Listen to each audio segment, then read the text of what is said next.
장화씨는 고양이, 방앗간 주인에게는 방앗간, 당나귀, 고양이 세 아들이 있었는데 아들은 방아를 찧고 당나귀는 곡식을 모아 밀가루를 나르고 고양이는 쥐를 잡는 일을 해야 했습니다. 방앗간 주인이 죽자 세 형제는 유산을 나누어 맞이는 방앗간을, 둘째는 당나귀를, 셋째는 고양이를 물려받았습니다.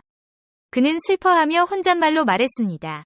맏형은 방앗간을 할 줄 알고 둘째는 당나귀를 탈 줄 알지만 고양이는 어떻게 해야 할까? 고양이 털로 장갑 한 켤레를 만들면 그게 끝입니다. 방앗간 주인의 말을 모두 알아들은 고양이는 내 털로 나쁜 장갑 한 켤레를 만들기 위해 나를 죽일 필요는 없고 장화 한 켤레만 만들어서 나가서 사람들에게 보여주면 곧 도움을 받을 수 있을 거야. 라고 말했습니다. 방앗간 주인의 아들은 고양이가 그렇게 말하는 것에 놀랐지만 재화공이 지나갈 때 그를 불러 장화 한 켤레를 만들어달라고 부탁했습니다. 장화가 완성되자 고양이는 장화를 신고 자루를 가져다가 바닥에 옥수수를 가득 채우고 위쪽에 끈을 묶어 닫은 다음 등 뒤로 던지고 사람처럼 두 발로 문 밖으로 걸어 나갔습니다. 그 당시 나라에는 자고새를 너무 좋아해서 구할 수 없을 정도로 자고새가 필요한 왕이 있었습니다. 숲 전체가 가득 찼지만 너무 부끄러워서 사냥꾼이 그들에게 다가갈 수 없었습니다. 고양이는 이것을 알고 더 잘할 것이라고 생각했고 숲에 들어갔을 때 자루를 열고 곡물을 펼쳤지만 풀밭에 끈을 깔고 울타리 뒤로 이끌었습니다. 거기서 그는 몸을 숨기고 기어다니며 숨어 있었습니다. 곧 자고새들이 달려와서 하나씩 자루에 뛰어들었습니다. 많은 사람들이 그 안에 들어갔을 때 고양이는 끈을 당기고 그들에게 달려가 고개를 돌리고 자루를 어깨너머로 던지고 곧장 왕궁으로 갔다. 경비병이 소리쳤다. 멈춰. 어디로 가? 왕께요. 고양이가 재빨리 대답했다. 미쳤어. 고양이가 왕에게? 그를 놓아주라고 다른 사람이 말했다. 왕은 종종 지루하다. 아마도 고양이가 그의 허민과 회전으로 그를 즐겁게 할 것입니다. 고양이가 왕 앞에 왔을 때 그는 존경의 표시를 하고 말했습니다. 나의 주님. 그가 길고 저명한 이름을 부여한 백작이 자신을 주왕에게 추천하고 방금 새총에 잡으니 자고기를 그에게 보냅니다. 왕은 아름답고 뚱뚱한 자고새에 너무 놀라서 자신을 억제할 수 없었고 고양이에게 국고에서 가져갈 수 있는 만큼의 금을 자루에 넣으라고 명령했습니다. 주인에게 가져가서 그의 선물에 대해 거듭 감사하십시오. 그러나 가난한 방앗간 주인의 아들은 창가에 앉아 머리를 손에 기대고 고양이의 장화에 전 재산을 다 써버렸다고 생각하면서 얼마나 큰 물건을 가져올 수 있을지 생각했습니다. 그러자 고양이가 들어와서 자루에서 자루를 던져 풀고 방앗간 주인의 눈앞에서 금을 흔들었다. 여기 장화를 위한 것이 있습니다. 왕은 인사와 감사를 보냅니다. 방앗간 주인은 그 부를 어떻게 얻었는지 알지 못한 채 기뻐했습니다. 그러나 고양이가 장화를 벗고 모든 것을 말하자 그는 말했다. 당신은 지금 충분한 돈을 가지고 있지만 그렇게 남아있으면 안 됩니다. 내일 다시 부츠를 신을 것이고 당신은 더 부자가 될 것이며 나는 또한 당신이 백작이라고 왕에게 말했습니다. 다음 날 그가 말한 대로 찢어진 고양이는 다시 사냥을 나갔고 부츠를 잘 신고 왕에게 풍성한 어획량을 가져왔습니다. 그렇게 고양이는 하루도 빠짐없이 금을 가져왔고 왕의 총애를 한 몸에 받아 궁궐을 마음대로 드나들고 돌아다닐 수 있었어요. 하루는 고양이가 왕의 부엌난로 옆에 서서 몸을 녹이고 있는데 마부가 와서 저주했습니다. 왕과 공주가 교수대 구석에 있었으면 좋겠어. 선술집에 가서 술을 마시고 카드놀이를 하고 싶었고 그곳에서 호숫가로 산책을 하기로 되어 있었습니다. 이 말을 들은 고양이는 집으로 기어들어가 주인에게 말했어요. 백작이 되어 부자가 되고 싶다면 나와 함께 호수로 가서 목욕을 하세요. 방앗간 주인은 무슨 말을 해야 할지 몰랐지만 고양이를 따라가서 그와 함께 옷을 벗고 물에 뛰어들었습니다. 그러나 고양이는 그의 옷을 가져다가 멀리 가지고 가서 숨겼습니다. 그가 이 일을 하자마자 왕이 지나가자마자 고양이는 즉시 불쌍하게 울기 시작했습니다.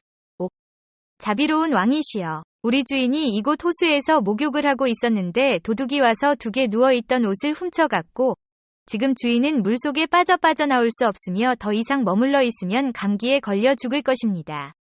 왕이 이 소식을 듣고 중단을 요청했고 그의 부하 중 한 명이 돌아가서 왕의 옷을 가져와야 했습니다.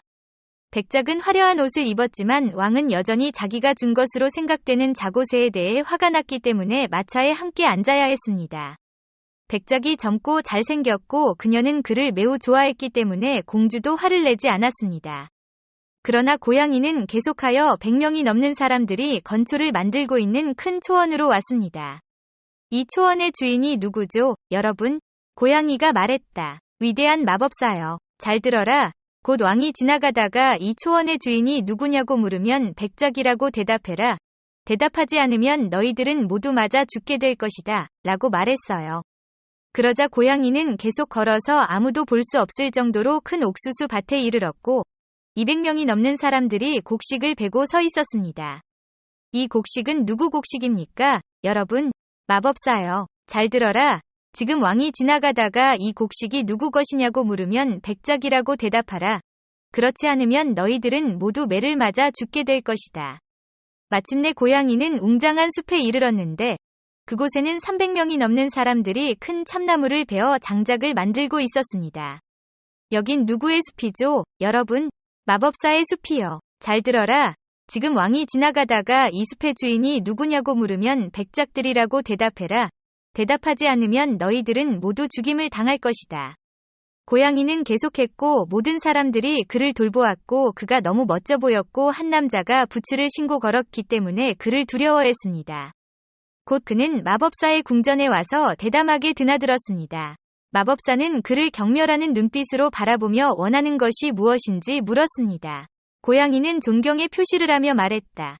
나는 당신이 원하는 모든 동물로 변신할 수 있는 수염을 가지고 있습니다. 사냥개, 여우 또는 늑대에 관해서는 기꺼이 믿을 것이지만 코끼리는 나에게 불가능해 보이기 때문에 스스로 확신하게 되었습니다. 마술사는 자랑스럽게 말했습니다. 그것은 나에게 사소한 일입니다. 그리고 그 윙크와 함께 그는 코끼리로 변했습니다. 그건 많은데 사자 안에서 마술사는 그것도 아무것도 아니야. 라고 말하며 고양이 앞에 사자로 섰습니다. 고양이는 깜짝 놀라며 울었습니다. 이것은 믿을 수 없고 전례가 없는 일입니다. 나는 그런 일을 꿈꿔본 적이 없었습니다. 그러나 그 이상으로 당신이 쥐와 같은 작은 동물로 변신할 수 있다면 세상의 어떤 마술사보다 더 많은 일을 할 수 있지만 그것은 확실히 당신에게 너무 많은 일이 될 것입니다. 마술사는 그에게 매우 친절하게 말했죠. 그래, 사랑하는 고양이야, 나도 할 수 있어. 그리고는 쥐가 되어 방을 가로질러 뛰어갔어요. 고양이는 그를 쫓아 달려가 한 번이 도약으로 쥐를 잡아서 먹었습니다. 하지만 왕과 백작, 공주는 여전히 산책 중이었고 큰 들판에 도착했습니다. 이건 누구 건초입니까? 왕이 물었습니다. 백작의 것이라고 고양이가 명령한 대로 모두 울었습니다. 백작님, 좋은 땅을 갖고 계시네요. 그가 말했다. 그런 다음 그들은 큰 옥수수 밭에 왔습니다. 이 곡식은 누구 것입니까? 백작의 것입니다. 아, 대단한 땅이구나. 그럼 숲으로 가자. 이 나무는 누구의 소유입니까? 백작님입니다. 왕은 더욱 놀라며 말했다. 당신은 부자야, 백작. 나는 그렇게 웅장한 숲을 가지고 있다고 믿지 않는다. 마침내 그들은 궁전에 도착했고 고양이는 계단에 서 있었고 마차가 멈추자 그는 뛰어내려 문을 열고 말했습니다. 왕이시여, 제 주인 백작님의 궁전에 오셔서 그를 공경하고 평생 행복하게 해주십시오. 왕은 밖으로 나가서 자신의 궁전보다 더 크고 아름다운 웅장한 건물에 감탄했지만 백작은 공주를 계단을 올라가 금과 보석으로 빛나는 홀로 안내했습니다. 그곳에서 공주는 백작과 약속했고 왕이 죽었을 때 백작은 왕이 되었지만 장화시는 고양이는 첫 번째 장관이 되었습니다.